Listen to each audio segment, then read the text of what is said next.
How about when we had Eugene come out as Fuji? That was a tough. That was a tough one. There's not the Eugene you know. There's a mentally challenged guy that they brought out.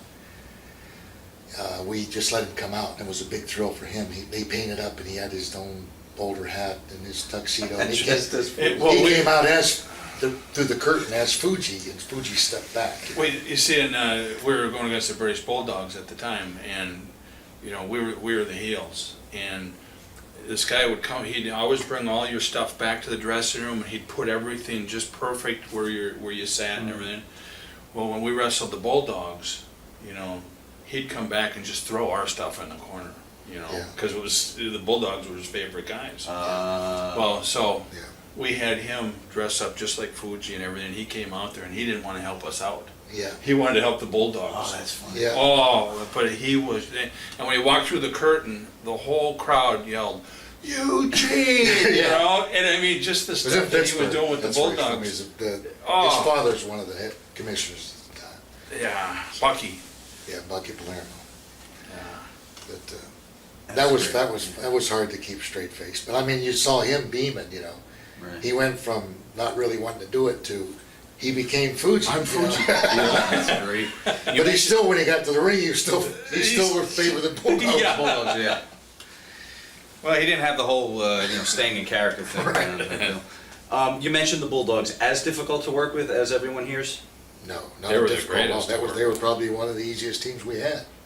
I don't think we ever had a bad match with the Bulldogs. No, they were the greatest guys to work with. And backstage, everything was cool? Yeah. Oh yeah. And then when like in Europe, They were big rivers, but I mean, there again, I think that people respected us. We were there to do a job. We weren't there to, we aren't going to pull ribs on anybody else, so why would they want to pull them on us? Gotcha. And you wrestled the Bulldogs in Europe. I mean, you didn't have to do anything, and the people are going nuts. Right. I mean, how do you have a bad match with the Bulldogs? There was people that said that they had tough times with Well, it. I'm surprised to hear They that. take liberties in the ring, no? I'm surprised I've never heard that. I mean, as far as somebody's first match, wasn't it? Mick Foley's first match. He broke his jaw or something. Oh, really? Stiff do clothesline. you think it was on Baby purpose? He says He was Davey Boy, right? Yeah. Davey. Him was Davey. I don't know. Well, Davey wasn't. I mean, he was on purpose. rest in peace, but Davey Boy wasn't the most agile person, so it might not. Could have been an accident. Yeah. And you just hear that some of their ribs are a little mean-spirited. Oh, they were. Maybe a little less fun. They were mean-spirited. It was different for us. We never had trouble, but there's a lot of trouble with a lot of people that they had. But you know what? I found, and it's not just. It doesn't justify anything.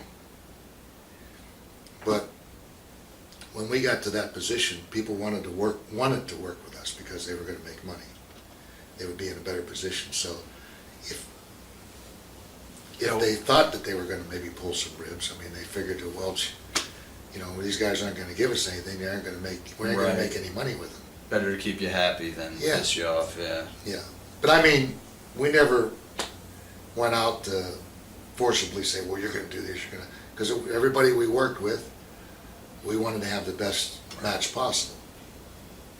You wanted the loudest pop Yeah. out there out of everybody. You got it.